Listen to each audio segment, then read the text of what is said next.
আমরা বিশেষ চাহিদা সম্পন্ন শিশুর বাবা মারা আমাদের শিশুর এই শারীরিক মানসিক যে প্রতিবন্ধকতা আছে তার কারণে আমাদের পরিবার, আত্মীয় স্বজন, প্রতিবেশী, বন্ধুবান্ধব থেকে নিজেদেরকে আস্তে আস্তে আলাদা করে ফেলি।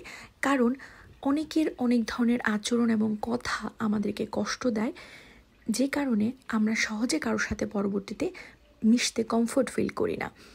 কিন্তু এই কারণে আমাদের বাচ্চাদেরও সোশ্যাল স্কিলটা প্রপারভাবে হয় না। আমি আমার ভাই বোনদেরকে রিকোয়েস্ট করব যে দয়া করে আপনারা ঠিক আপনার পরিবারের মতো এমন আরেকটি পরিবার খুঁজে নিন যেখানে আপনি থেরাপি দিতে যান, বা বাচ্চার স্কুল অথবা এলাকায় যদি আপনি জানেন যে আরেকটা বাচ্চারও এ ধরনের সমস্যা আছে, তার সাথে বন্ধুত্ব বাড়ান, একসাথে বসুন, কথা বলুন, সবাই সবার কষ্টটা শেয়ার করুন এবং বাচ্চাদের ইমপ্রুভমেন্ট নিয়ে একসাথে কাজ করতে পারেন। আপনি ওনার বাচ্চার সোশ্যালাইজেশনের জন্য কিভাবে ইমপ্রুভমেন্ট আনা যায় সেজন্য একটু চেষ্টা করুন। তার কাছ থেকেও রিকোয়েস্ট করে আপনার বাচ্চার জন্য একটু হেল্প চেয়ে নিন, যে আপনি আপনার বা আমার বাচ্চাটার সাথে একটু কথা বলুন, ওর সাথে একটু হ্যান্ডশেক করুন, ওকে একটু হাগ করুন। কারণ ওই পরিবারের কাছ থেকে আপনি যে সাপোর্টটা পাবেন আর কোথাও সেটা পাবেন না।